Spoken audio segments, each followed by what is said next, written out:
வாழ்க வையகம், வாழ்க வளமுடன். வாழ்க்கை மலர்கள். நால்வோர் நற்சிந்தனை. பிப்ரவரி 24. தலைப்பு: குடும்பம் அமைதி பெற. இணக்கத்தை வற்புறுத்தும் போதும் பிணக்கை தீர்க்கும் போதும் இன்சொல்லையே உள்ளமும் உதடும் உபயோகப்படுத்த வேண்டும். இன்சொல்லினால் கெடுதல்கள் ஒழிய நன்மைகள் பல பெறலாம். குடும்ப அமைதியை பெற சலனம் இல்லாததும் விசாலமானதுமான மனம் வேண்டும். எதையும் தாங்கும் இதயம் என்பார்களே, அது இங்கேதான் வேண்டும். பொறுமை, சகிப்புத்தன்மை இவை எல்லையின்றி தேவையாகும்.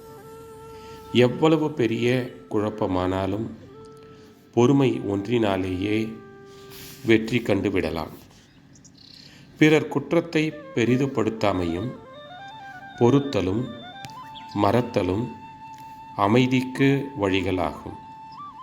அதேபோல் பிறர் கூறும் கடும் சொற்களையும் அவை சொல்லப்படாதது போல் பாவித்து ஒடுங்கிவிட வேண்டும். அப்போதுதான் அமைதி பிழைக்கும். தற்போது அம்மா மகளுக்கிடையே கூட பிணக்குகள் தோன்றுவதையும் வளர்வதையும் பார்க்கிறோம். அவர்களுக்கு இடையே கூட விட்டு கொடுத்தல், அதாவது அட்ஜஸ்ட்மெண்ட் இல்லையானால் வேறு யாரிடம் அதை தேடுவது? கேள்விக்குறி. அம்மாவுக்கு பெண்ணாக இருக்கும்போதே இப்படி என்றால் பின்னால் வாழ்க்கை எப்படி அமையும்? கேள்விக்குறி. அப்புறம் யார் மேல் குற்றம் சொல்வது? கேள்விக்குறி.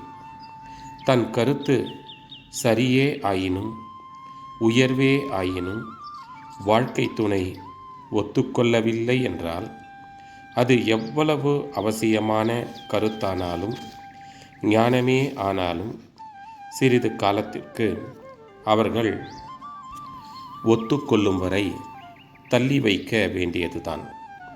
குடும்ப அமைதியை இழந்து பெறுவது ஞானமே ஆயினும் அதனால் ஒரு பயனும் வராது.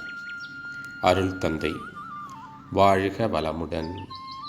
தொடரும்.